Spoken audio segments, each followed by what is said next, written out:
task which Akbar entrusted to him was the recording for posterity of his life and possessions and achievements. And these 3 fat volumes are less than half of what Abul Fazl wrote. Indeed, in the printed version, his work amounts to some 4,000 pages. The greater part of that is his history of Akbar's reign. And this was a project organized with a thoroughness typical of the emperor. Orders were given that all his elderly relations and the oldest palace servants should write down everything they could remember about the past. As to the present, there were now to be 2 scribes on duty every minute of the day, noting down everything that happened. An Englishman visiting the Moghul Court wrote that no part of the emperor's day goes unrecorded. No, not so much as his going to the necessary, or how often he lieth with his wives, and with whom, so that it may appear in the chronicles. Well, the chronicles were what Abul Fazl provided, and illustrating them became the most important task for Akbar's great studio of painters.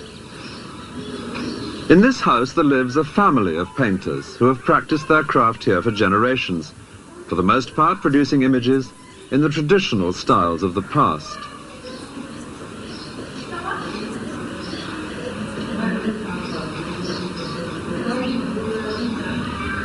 Among the many schools of Indian art, the greatest is that of the Moghul Court, established by Akbar. His painters would often collaborate on a picture. Each would put in what he did best, someone for the landscape or the architecture, and later someone else for lavish costumes or animals or flowers.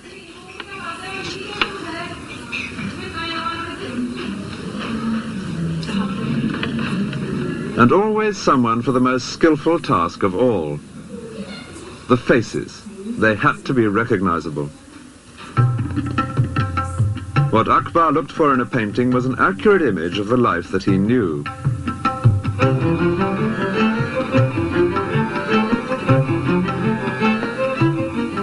He took a keen personal interest in his painters. Pictures were regularly brought to him for his comments or approval. As a result, the work of his studio adds up to a fascinating visual archive of how things were done.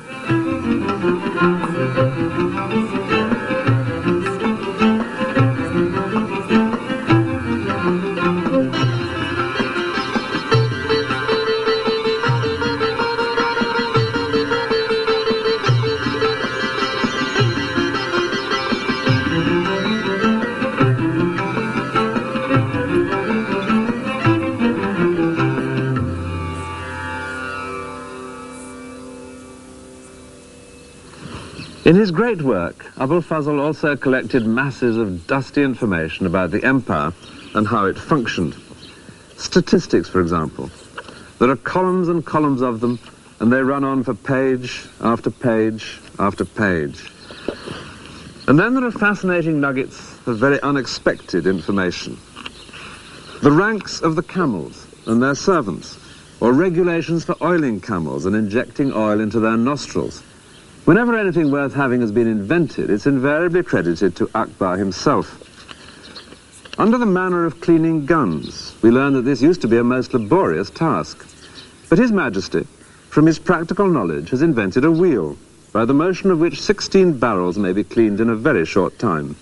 The wheel is turned by a cow. And then there are fascinating details about Akbar's daily routine. We learn that he never drank anything but water from the Ganges, which was carried with him wherever he went. And he had the great luxury of ice arriving every day of the hot Indian summer in an endless succession of boats and carts from the distant Himalayas. He only had 1 meal a day, but the fuss that caused was phenomenal on its long journey from the kitchen. India's housewives still prepare dishes for their husbands to take to work in that splendid Indian invention, the tiffin can. But Akbar's dishes were sealed for a different reason, fear of poison. Before sealing, each was tasted by 3 officials. If anyone was going to die in instant agony, it would not be Akbar. One of the greatest bonds between Abul Fazl and Akbar was a shared love of religious speculation. And Abul Fazl spends a great deal of space in this volume describing the beliefs of different religions. So both men were equally delighted when a third element was added to the discussions held here at Fatehpur Sikri between Muslims and Hindus. There arrived from Goa something entirely new, a couple of Jesuit missionaries. Christian engravings had already begun appearing in the elegant scrapbooks kept by Mughal courtiers, because the Portuguese had now been in Goa, on the west coast of India, for half a century. Distributing images of this kind was a part of missionary activity. The efforts of the missionaries did lead to some surprising juxtapositions. The companion for Jesus is Akbar's own son, Jahangir. Akbar's Muslim advisors were ordered by the emperor to engage in debate with the two visiting Christians. Akbar expected some sort of truth to emerge. Vain hope. The Jesuits pitched into the Muslims with such vehemence that the emperor himself had to take them aside to advise caution. Even so, they stayed for 3 years in Fatehpur Sikri, only leaving in despair when Akbar announced his own new religion. But at least they had provided some interesting new themes for Indian artists.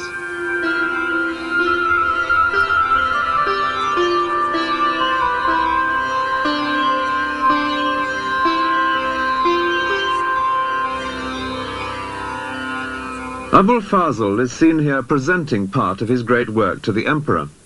He never quite completed his history of the reign because he died 3 years before Akbar.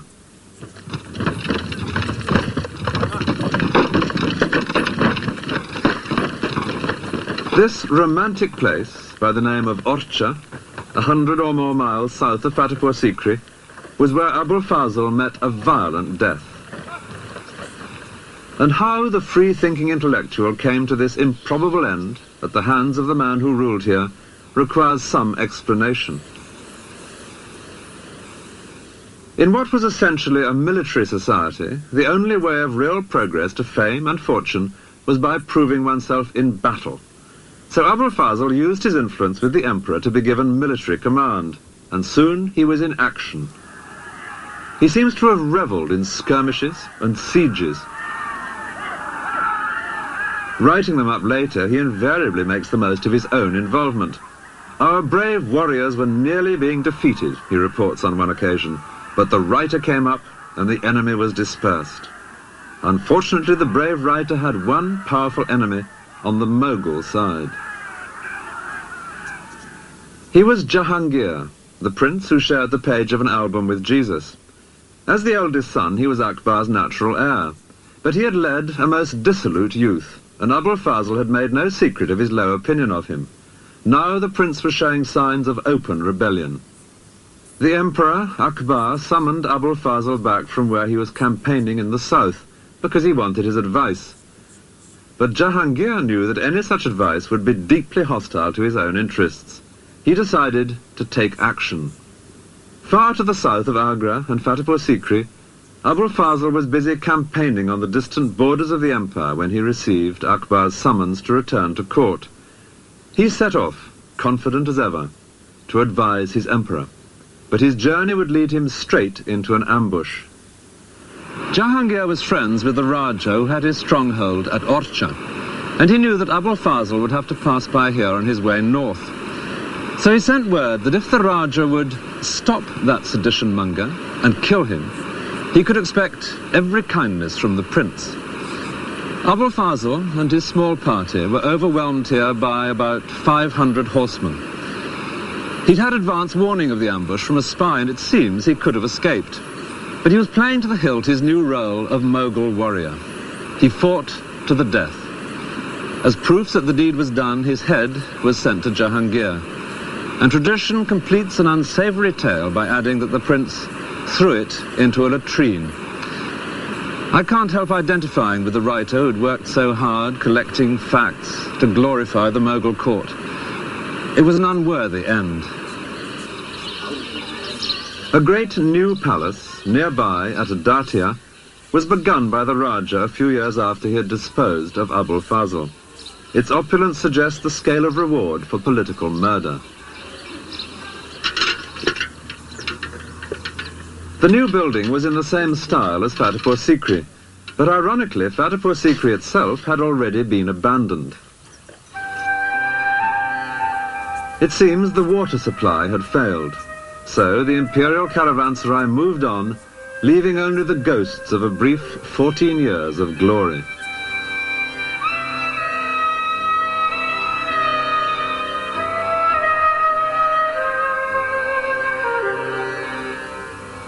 From 1584, Agra was where the emperor now once again made his headquarters, within the magnificent great sandstone walls which give the Red Fort its name.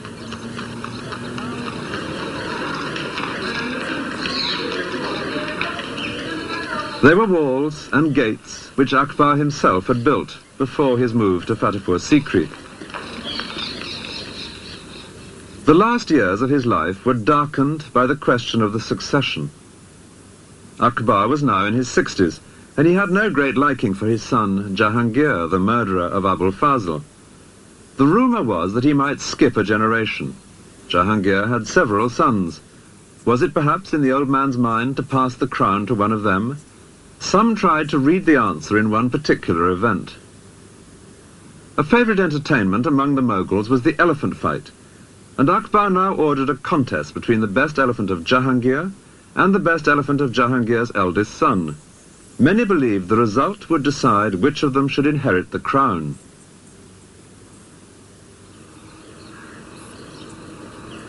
These elephants are high on the wall of the Red Fort at Agra, above where elephant fights invariably took place. Akbar sat up here watching, surrounded by courtiers, while the two elephants fought it out in the open space below. In the event, it was the elephant of his son, Jahangir, which won. A month later, Akbar died, and he did decree on his deathbed that Jahangir should succeed him. But the real person to have watched on that day of the elephant fight was a 13-year-old boy who sat up here beside his grandfather. He was a younger son of Jahangir, who had become known as Shah Jahan, and he would add a new and darker strain to his family's history. He would kill brothers, nephews, cousins on his path to the throne. After 3 generations of peaceful inheritance, the dynasty of the Great Moghuls was about to plunge into the most lurid of Oriental melodramas. But first, a tomb for the emperor. Akbar's monument near Agra perfectly reflects his achievement. Parts are in the Hindu style, and parts in the Muslim tradition of arches and minarets. It's a mixture in keeping with Akbar's own vision of harmony between the two communities of India, and its imposing mood does justice to the man himself. He had indeed lived up to the bold name he had been given, for Akbar, in Arabic, is the everyday word for great.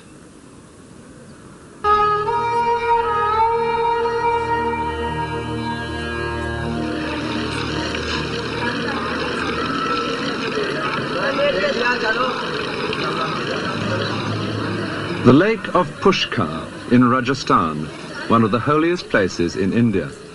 Hindu pilgrims have been coming here for more than 1,500 years.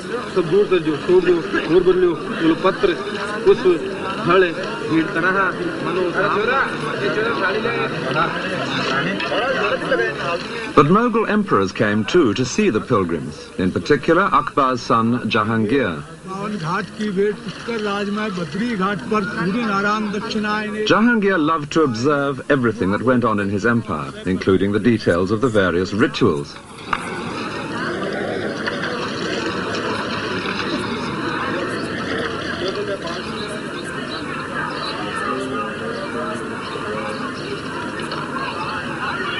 With Jahangir, a new element enters into the family history.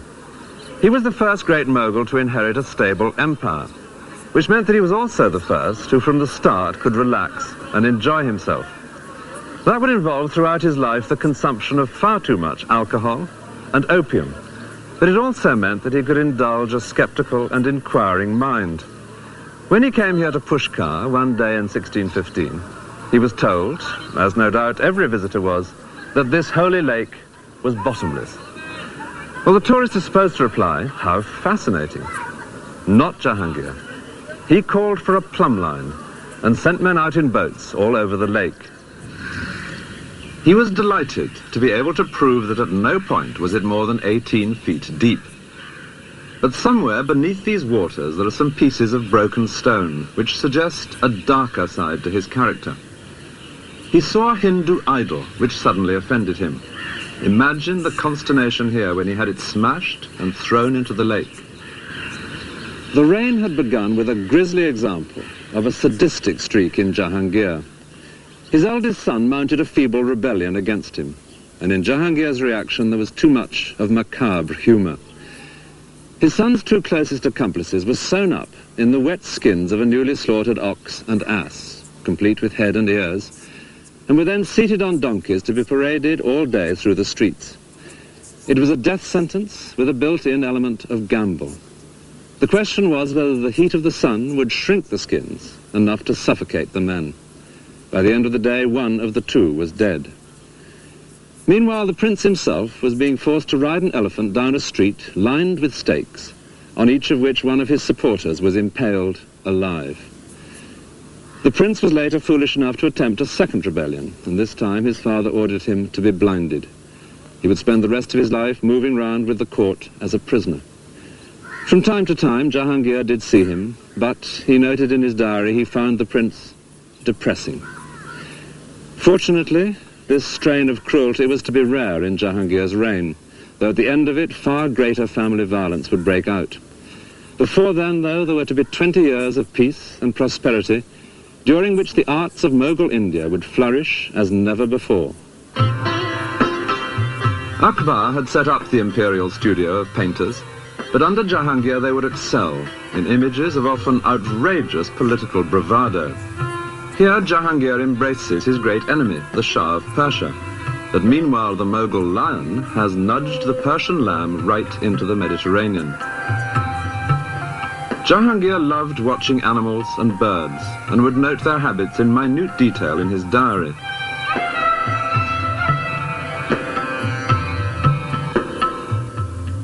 But the diary is just as detailed about his own habits, recording with great precision his decline into alcoholism. From wine he turned to spirits, and then to double distilled spirits. He was drinking 20 cups a day at one period, with a dose of opium as well, and he was at no pains to conceal this alarming fact. Indeed, he even had himself shown with a wine cup on one of his coins, deeply shocking to the Muslim faithful. Life in Jahangir's empire is known to us in great detail, partly because it was now receiving much foreign attention. Ships from Portugal, Holland and Britain were sailing right round Africa to visit this land of fabled wealth. It was from the port of Surat in 1615 that a very articulate Englishman set off inland on an arduous journey to seek out the emperor, who was with his army a few miles from Pushkar at the city of Ajmer. Actually, by a strange coincidence, there were two Englishmen here in Ajmer that winter of 1615. They couldn't have been more different, though they did decide to share lodgings. One was the first official British ambassador to India. King James I had sent him out to try and set up a trading agreement for the newly formed East India Company.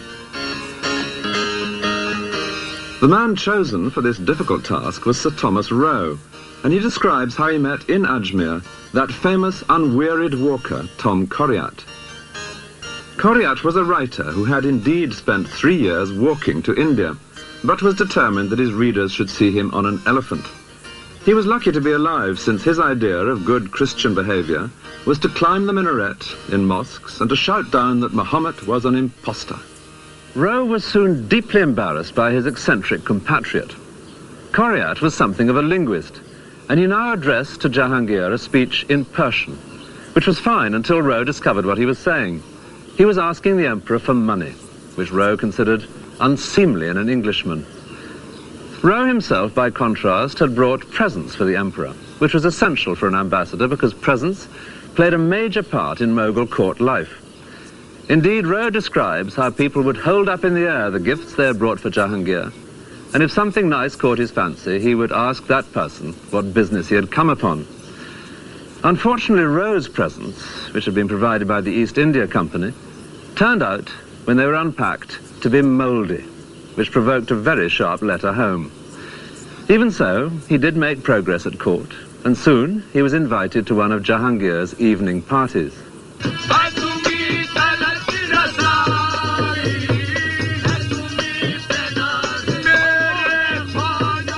A guard at the entrance sniffed the breath of every guest in case he had been drinking, a somewhat hypocritical precaution, Rae considered.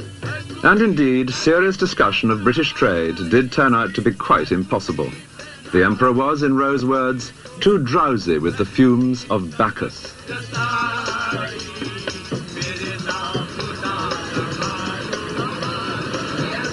The day came when the whole Imperial court was to move elsewhere, and Sir Thomas Rae stood at this gate to watch the Emperor's departure.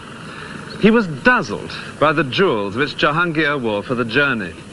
A huge ruby and emerald and diamond in his turban, 3 great double chains of pearls round his neck, diamond bracelets at wrists and elbows, and a ring on every finger. But there was one very gratifying touch, almost certainly unnoticed by anyone except Rae himself. Amid all this finery, tucked into Jahangir's belt, was a pair of English gloves, which Rae had given him. And then, even better, there passed by Jahangir's chief wife, entirely concealed from sight in a closed English carriage, which Rae had brought out in parts to be assembled here. There was still hope, he thought to himself, as he took his place in the endless procession of carts and animals and riders, which he calculated must take 12 hours to pass any single spot on the road.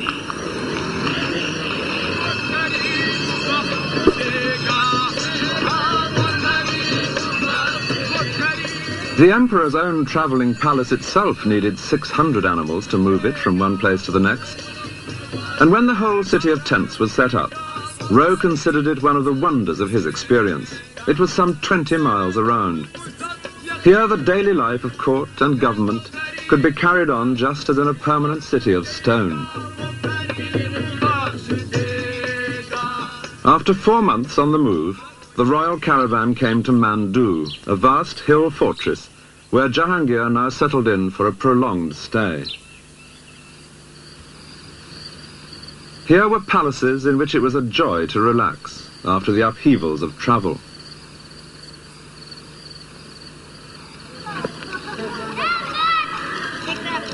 Mandu had been brought within the empire by Jahangir's father, but there had been Muslim rulers here long before the Moguls came to India. Jahangir was particularly impressed by the superb mosque which they had built in the 15th century. Today, in its corridor of arches, the sound is no longer that of prayers. It is the conversation of bats.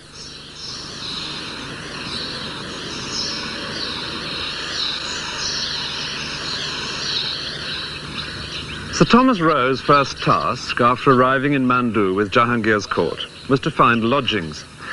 He couldn't afford the comfortable places that were being snapped up by the rich courtiers, so he set off to look for something within his own means. And eventually, he came across a deserted mosque, which he thought might just do him. And this is believed to be the very one. It's not exactly lavish, but he would make the best of it. First of all, putting screens across the entrances to keep out intruders, and particularly some that bothered him at night.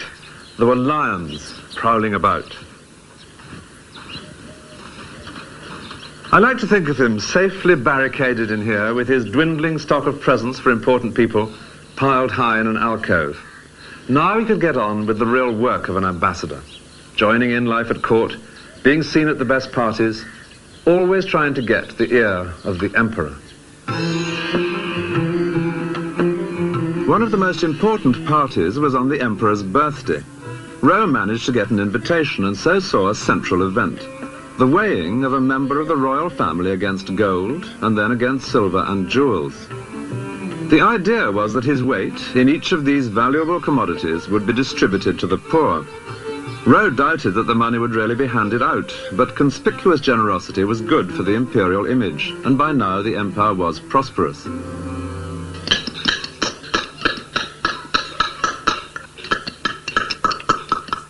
Nearly all rulers bring prosperity to the masons as they build palaces for themselves or temples to God.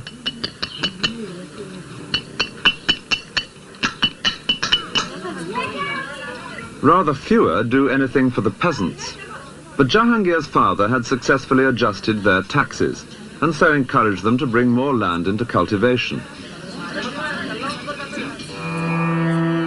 Jahangir loved his wealth, but simple holy men, he liked to pretend, meant more to him than anyone else. The Western monarch being snubbed here by his place at the back of the queue is James I of England, undoubtedly done from a painting brought by Sir Thomas Roe.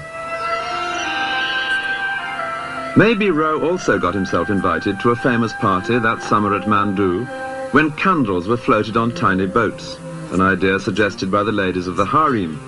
They would have watched unseen, hidden from the sight of the male guests.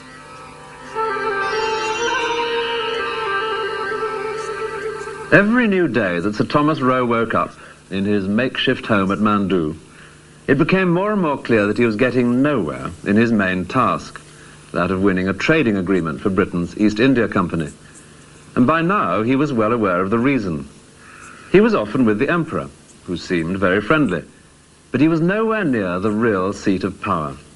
That lay, unseen, behind the throne, in the shape of a woman, famous in India's history.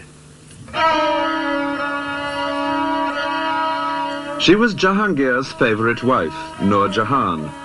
The many portraits of her are all imagined, since no painter would have been allowed to set eyes on the royal women. Nevertheless, she can literally be said to have ruled from within the harem. It's a common Western belief that veiled women, or those in purdah, are totally cut off from the world.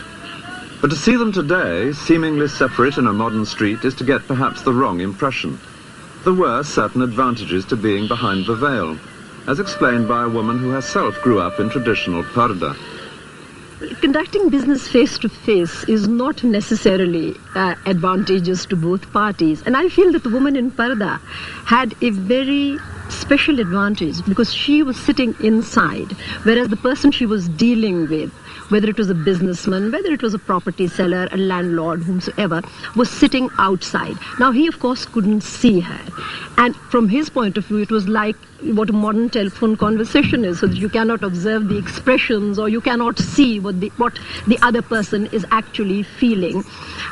Whereas, from the woman's point of view, she could observe everything about him.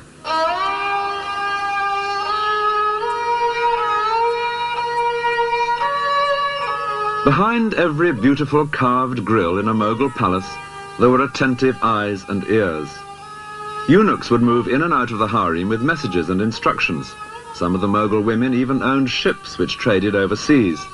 So Jahangir's powerful wife, Nur Jahan, was not so much the exception as the best possible example of what could be achieved from behind the veil.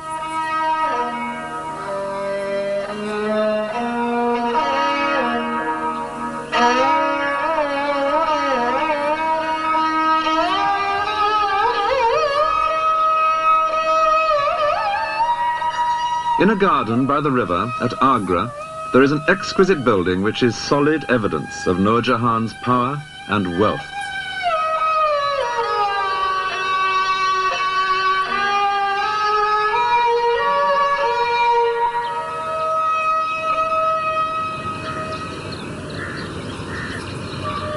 This is the tomb which she built for her father.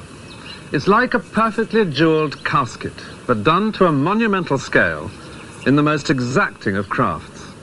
The inlay, in white marble, of intricately shaped and many-coloured stones, each set in so precisely that to the touch alone you could think it an unbroken surface.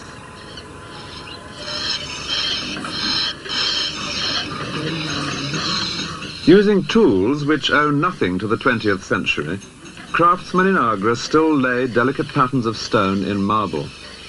This workshop is one of about 150 in the city.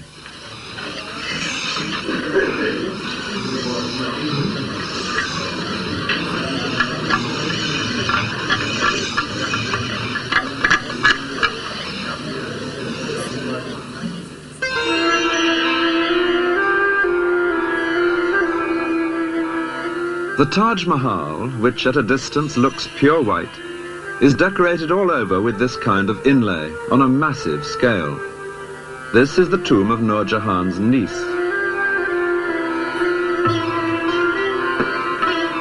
And just a couple of miles upstream from the Taj Mahal is the earlier tomb, the one she built for her father. The most spectacular of Mughal monuments, both for people born into her family and only connected by marriage with the Mughals.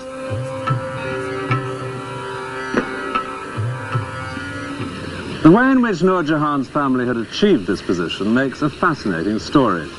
Her father, for whom she built this tomb, was an adventurer from Persia, who made such a name for himself that Jahangir appointed him chief minister.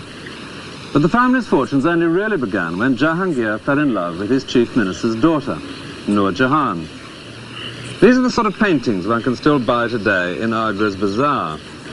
We'll make them stand for Jahangir and Nur Jahan. They married.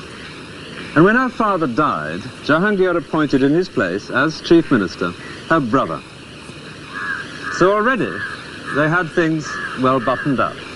The sister, behind the scenes, the brother in the council chamber. There was one very powerful member of the royal family, Jahangir's favourite son, the headstrong Shah Jahan. And they had a plan for him too. The brother had a beautiful daughter, surely the perfect bride for the prince.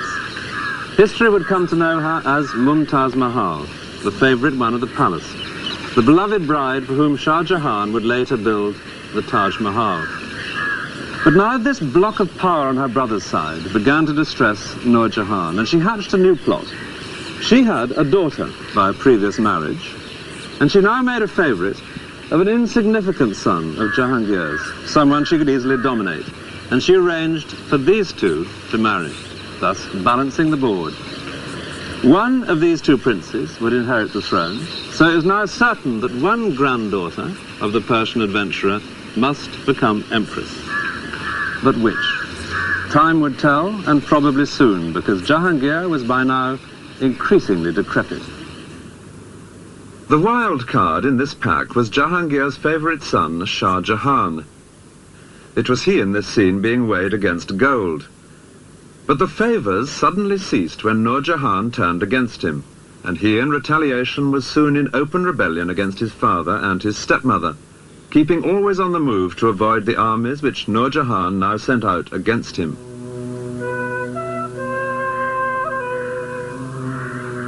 This lovely island in the lake at Udaipur is one place where he sheltered for a few months.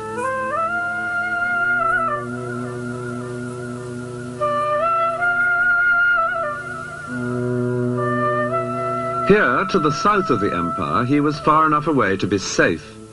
Yet it was also important to be within striking distance when his father died. And to add to Shah Jahan's difficulties, Jahangir was now spending more and more of his time in the extreme north. Kashmir, he had discovered, was good for his asthma, with its lakes and its cool mountain air. In the last years of his life, Jahangir came here every summer.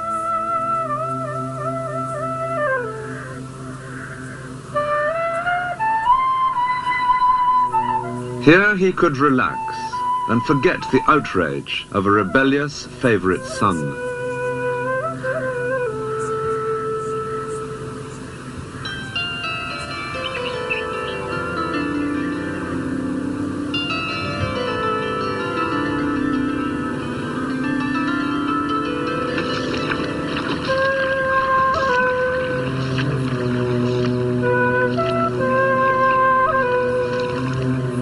And in Kashmir, in 1627, he died. His life, devoted largely to his own pleasure, had strangely brought his empire peace and prosperity. His death would unleash the violence beneath the surface. Lahore was where they took Jahangir's body for burial. A few miles to the north of the Great Mosque, there now stand his tomb and those of the brother and sister who had opposing ideas as to who should succeed him. The tomb of Nur Jahan lies today right up beside a railway line.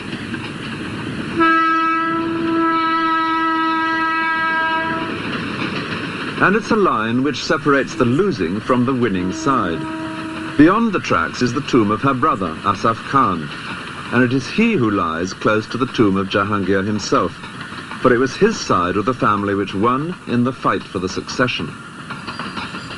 In this final struggle, Nur Jahan's position as a woman, ruling from inside the harem, did at last prove a crippling disadvantage. Her brother was able to rally the other noblemen at court, all of them soldiers like himself, to support his son-in-law, Shah Jahan. And he could seal his sister off in the harem, blocking her chain of command to the outside world. Shah Jahan himself was miles away, far to the south of Agra. But here in Lahore, Asaf Khan now declared him emperor. Eventually, a message of warm approval was received from Shah Jahan, and in it he said that it might be a wise precaution if his male relations were to be, in his delicate phrase, sent out of this world. Asaf Khan took the hint and killed not only the rival prince, Nur Jahan's son-in-law, but 2 nephews and 2 cousins of the new emperor. It was the first time there'd been murders within the imperial family. But Shah Jahan's cruel example is to be often quoted and ruthlessly imitated by his descendants. Meanwhile, Nur Jahan herself was left unmolested, no doubt because everyone knew she was at last powerless and harmless. Shah Jahan gave her a handsome pension, and she busied herself with the second great tomb she had created. It's less delicate than the jewel of a tomb she built for her father in Agra, except where it really matters, inside. In the marble coffin chamber at the heart of the tomb, Nur Jahan provided the most exquisite of monuments to her husband, the indulgent emperor who had made possible her extraordinary career. The inlay of semi-precious stones in marble was a style introduced in Jahangir's reign. On his tomb, it achieves perfection. White marble, supremely worked, was to be the hallmark of the reign of his son, Shah Jahan.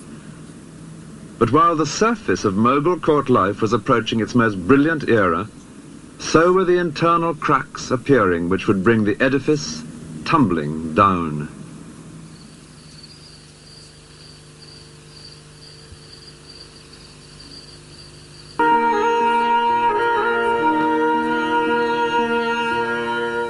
The Taj Mahal is famous not only for its unrivaled beauty, but because it has at its heart a love story, the love of the Emperor Shah Jahan for his wife, Mumtaz Mahal.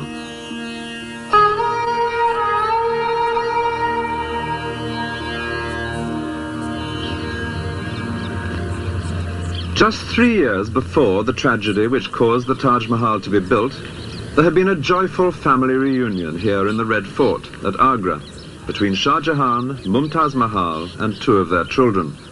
The family was exceptionally close.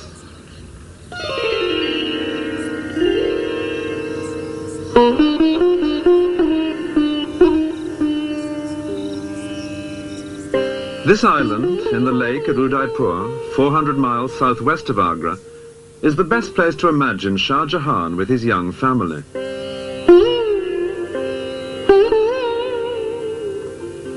And from their life together here, one can understand something of why he was so attached to his wife that nothing less than the Taj Mahal would do as her monument.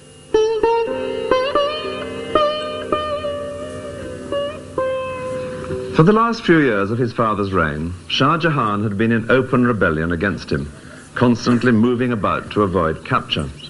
But he didn't send his wife and children to some distant place of safety. Instead, wherever he went, Mumtaz Mahal came with him. And we know that they took all important decisions together. One dry statistic will suggest how little they were apart. In the 19 years of their marriage, she bore him 14 children. The family stayed here at Udaipur for 4 months in 1623, as guests of the ruler, who was himself no friend to the Moghul court and was happy to entertain such a powerful rebel. This little palace, then newly built, is believed to be where Shah Jahan and Mumtaz Mahal lived. At the time, their eldest son, Dara Shuko, was 7, and the prince seen here in green, Aurangzeb, was 5. Those children who played together in this courtyard would later become enemies to the death. Here the swords were make-believe, but already life held genuine dangers. Soon the two boys were to set off together on a terrifying real-life adventure. Shah Jahan, weary of constant pursuit, made a deal. As a token of his own good behavior, he would send his two young sons to live at court as hostages. So for 2 years they were separated from their parents, who prudently remained well out of reach, far from the center of things. Then Jahangir died. Shah Jahan moved swiftly north to seize the throne, and he and Mumtaz Mahal were securely established in the Red Fort at Agra when the two boys arrived for that family reunion. All seemed to have come out perfectly after their times together of hardship and danger. But the new emperor had only 3 years in which to enjoy his good fortune. His wife died, giving birth to their 14th child. Shah Jahan was desolate. He gave up his gorgeous clothes and jewels and consoled himself only in the great task of keeping at least her name alive for countless generations to come.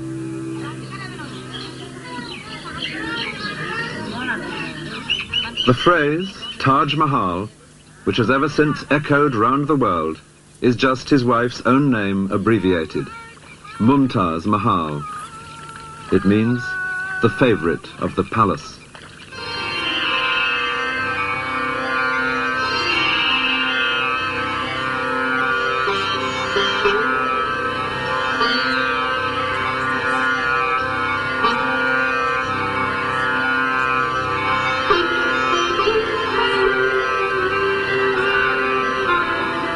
The Taj has always been a holy place, a Muslim shrine for pilgrimage and prayer. But it is also a place of pride and affection for all the people of India, the best possible choice for an outing with all its attendant pleasures.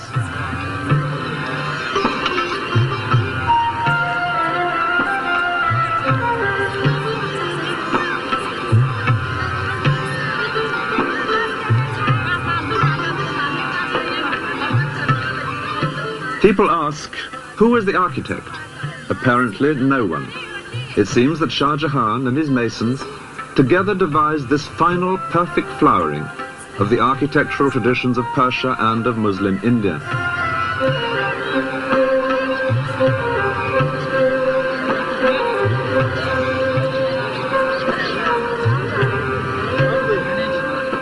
Shah Jahan now increasingly devoted himself to architecture, not only in the Taj itself, but in many other projects. He began entrusting affairs of state more and more to his sons, but he made clear distinctions between them.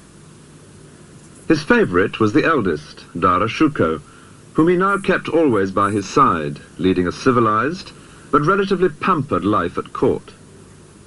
By contrast, the younger son, Aurangzeb, was constantly sent out on military campaigns, learning the tough trade of a soldier on the distant frontiers of the empire, just as his father had before him. The Moghul Empire had by now long been secure throughout the great plain of North India, within its natural boundaries of mountains and sea. A grand trunk road through this fertile plain was the backbone of the empire, and it was on the great cities along this route, Lahore, Delhi, Agra, that Shah Jahan now concentrated his energies.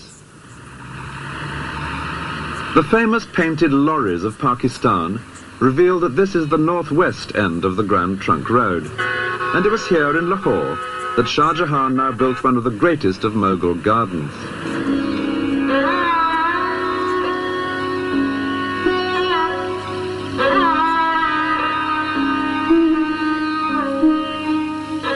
The Shalimar Bagh suggests perfectly one very Mughal concept of earthly pleasure, the soothing delights of water.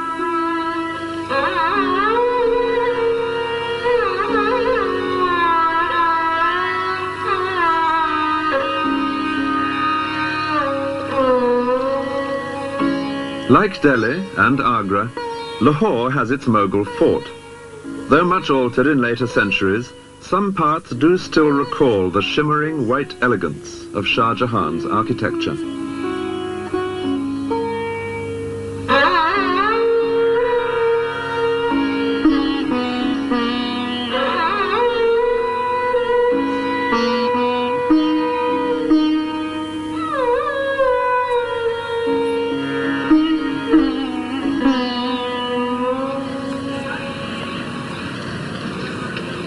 In Delhi, the next important place moving southwest along the Grand Trunk Road, Shah Jahan created from scratch a bustling city as well as a fort.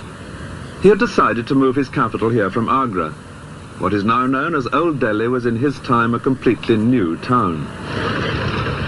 The main street, Chandni Chowk, leads straight towards the Lahore gate of the fort, known like its older counterpart in Agra as the Red Fort.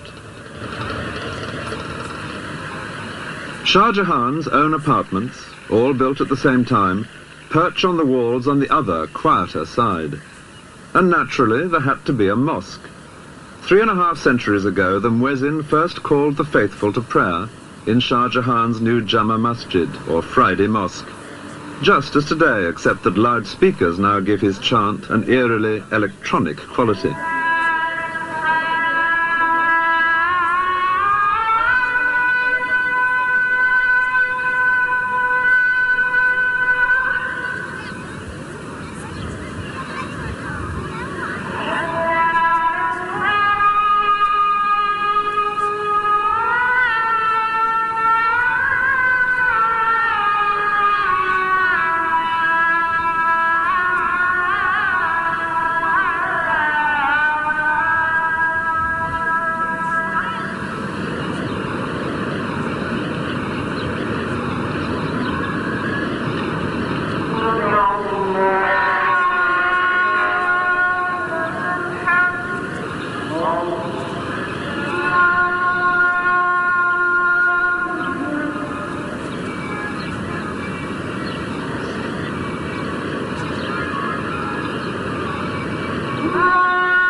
All round the mosque, as round any cathedral in Europe in the old days, the traders are busy.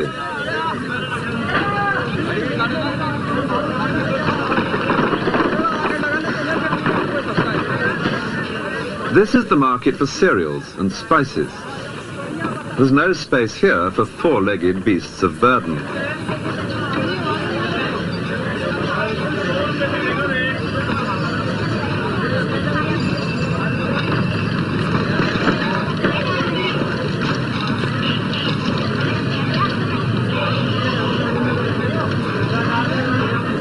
It's accepted today, as it always has been, that there is only one way to shift the commodity to the customer.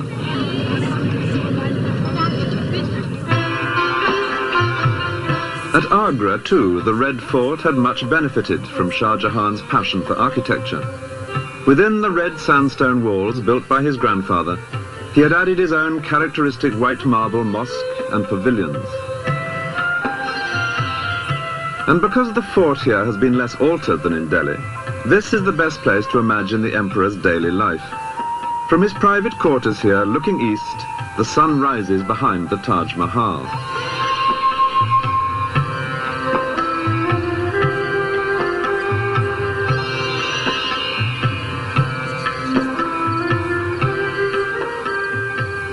Every day, as the sun rose, Shah Jahan would appear from his marble apartments on the east wall of the fort to let the people below know that he was alive and well, and like the sun, busy on their behalf. It was his grandfather Akbar who had first timed this daily appearance to coincide with the rise of the sun. But both he and Jahangir then went back to bed for a couple more hours of sleep. Shah Jahan was made of sterner stuff. Reached by a steep and narrow staircase, behind his apartments, there is a mosque, probably the smallest in the world.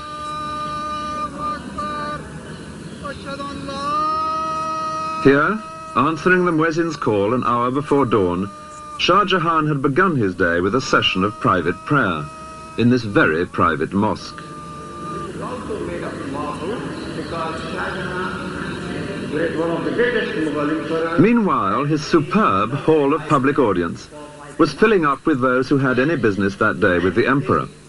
Here, a little before 8, to the sound of hidden drums and trumpets, he would appear in his throne alcove, seated on his famous peacock throne.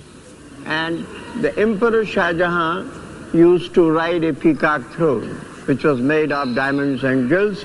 It was later on was taken by Nadir Shah to Iran. This is one of the most spacious buildings. Here nobles and ministers, they stood for the judgment of the king, and they were provided golden and silver sticks like your shooting sticks to hang on if they felt tired. The servants whisking flies from the imperial presence stood on the heads of 2 golden elephants. And the business conducted here was as formal as this picture suggests. Behind the hall of public audience is a courtyard, to which in those days only a few trusted ministers and servants would be admitted. Here Shah Jahan would retire after his public appearance to carry on with the real business of state, in the equivalent of a cabinet meeting. This took place in his hall of private audience, a cool marble pavilion with views over the river. When the business of state was completed, it was already past noon, time for the emperor to slip into the harem for a meal. Here he presided over another court. It consisted only of women and eunuchs, but it was organized much like the one outside. Out of sight, behind what a writer of the time called the screens of purity, there lived a thriving community, abounding in gossip and rumor, and alive with intense ambitions and jealousies, as everyone competed for the favor of a single and almost unlimited source of wealth, the emperor himself. The emperor lived in his harem in a state of pampered isolation. At meals, for example, he alone would eat, sitting cross-legged on rich carpets. All around, set on white calico cloths, would be dozens of gold and silver vessels, each filled with a separate delicacy. To either side of him, a beautiful girl would be kneeling. The emperor would point to a particular dish, a eunuch would hand it to the girl, and the girl would serve him. After lunch, a siesta, with or without a girl, followed by an afternoon visit to a mosque for more prayers. And then, any further discussion with his ministers that might be needed, before returning finally to the harem for supper, this time with musical entertainment provided by the women. By 10 o'clock, Shah Jahan was in bed. A woman, chosen for her soothing voice, would read to him. His favorite book was the diary of his ancestor, Babur, telling how he had captured India. In 4 generations, from nothing to all this, it was most satisfactory.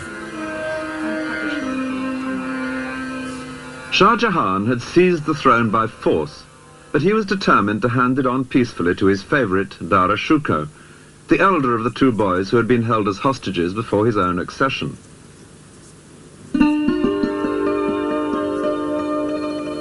These beautiful paintings are from an album which Dara Shikoh gave to his bride when he was 25, and they are typical of the man. He loved the arts and literature. Indeed, he had become by now one of the most civilized members of his dynasty.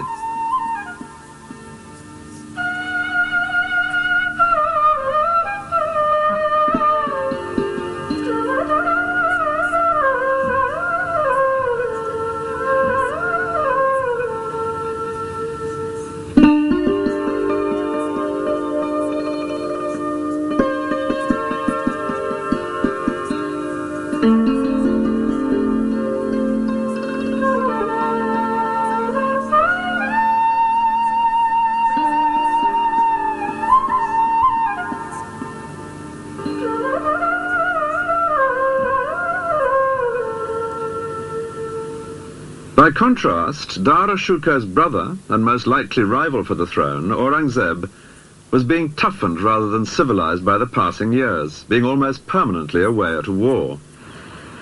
Orcha was where Aurangzeb's military skills were first revealed. The Raja here was unruly, so Shah Jahan sent Aurangzeb, still only 16, to reassert imperial authority. He did so, and entertained his father in the Raja's own palace. Father and son now perpetrated an outrage which was a major change of policy. They demolished the local Hindu temples. The young Aurangzeb was beginning in the way he meant to continue. Soon he was adding spectacular further conquests. Even the great southern city of Hyderabad would eventually fall to him. It was famous then, as it is now, for its jewels.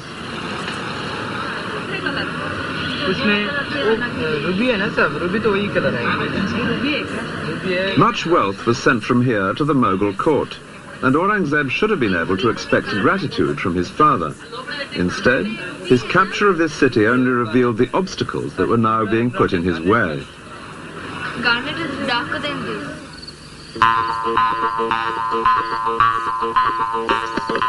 5 miles from the city is the fort of Golconda, the stronghold of the royal family of Hyderabad. It was here, to escape from Aurangzeb, that they now retreated. For if he had been able to capture them, then their kingdom, and not just their jewels, would have fallen to the Moghul Empire. The size of this place is astonishing. This courtyard is already halfway up inside the fort, but there's still all that rocky way to go before you reach the small palace at the top, where the royal family had taken refuge. Even from here it looks almost impossible to winkle them out. And yet it seems that Aurangzeb had a good chance of doing so. And it was that news, when it reached the ears of Dara Shikoh in the court at Delhi, which caused the trouble. He wasn't going to have his ambitious younger brother scoring a success on this scale. Admittedly, there were agents from here offering him bribes to intercede on Golconda's behalf, and he did take their money. But he could honestly claim that it didn't influence his decision. His interests and theirs already exactly coincided. So he persuaded his father, the emperor, to command Aurangzeb, who had in his sights a possible great victory for the Moghul Empire, to withdraw his forces. It was exactly the sort of frustration to fuel Aurangzeb's leaping ambition. The crisis came when Shah Jahan fell ill in the following year, 1657, and temporarily handed over the business of government to Dara Shikoh. But Aurangzeb and another younger brother doubted whether the arrangement would be temporary. They decided to move. Dara Shikoh was at the center of the empire in Delhi. The younger brother, Murad Baksh, was campaigning in the southwest. He now proclaimed himself emperor and set off north with his army. Aurangzeb, further south, was more canny. No mention of being emperor. He merely said he would help his brother to free his father from the treacherous Dara Shikoh.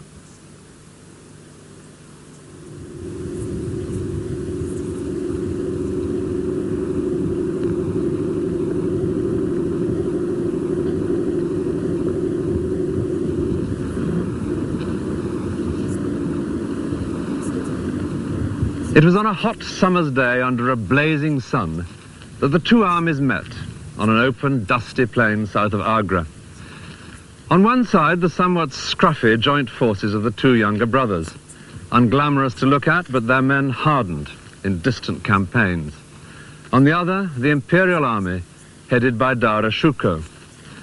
An eyewitness has left an account of his magnificent force as it moved out from Agra. Ranks of elephants in immaculate shining armor, squadrons of cavalry with gleaming lances. But the same account goes on to say that most of those soldiers were not very fierce, being barbers, blacksmiths, butchers, carpenters, tailors and such like. A peacetime army under a peacetime general. The midday sun was so hot that men's skin was blistered by their armor. In spite of the barbers and the tailors, it was quite a close-fought battle, but in the end it was Dara Shikoh who turned and fled back to Agra. He stopped just long enough to collect his family and a few favorite slave girls and set off with them on fresh elephants to Delhi. And with that ignominious flight by the intended heir to the throne, the tide turned towards his younger brother, Aurangzeb. It was 2 days later that Aurangzeb and his victorious army arrived outside the Red Fort in Agra, where his father, Shah Jahan, waited, his plans for the inheritance in ruins. Any negotiations here in the fort would be without Prince Murad, who had been badly wounded in the battle. Shah Jahan opened the matter by sending a sword of honor to Aurangzeb with an invitation to visit him. Aurangzeb replied that he would only do so if his father handed over the fort to Aurangzeb's men. Shah Jahan declined, whereupon Aurangzeb laid siege to his father. Cannon fire didn't achieve much against these great walls. Sealing off the water supply proved more effective. After 3 days, Shah Jahan surrendered. Aurangzeb never came in to see his father, and Shah Jahan would never again leave this fort. This beautiful tower became his prison, and his life here was made steadily more bleak. Even his jewels were removed by the servants of his grasping son.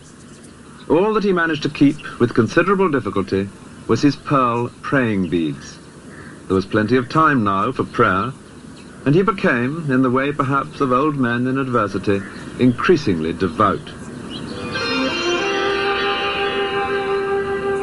For the fifth of the Great Moghuls, the imperial days were over. There were some consolations. He did have a devoted daughter to look after him,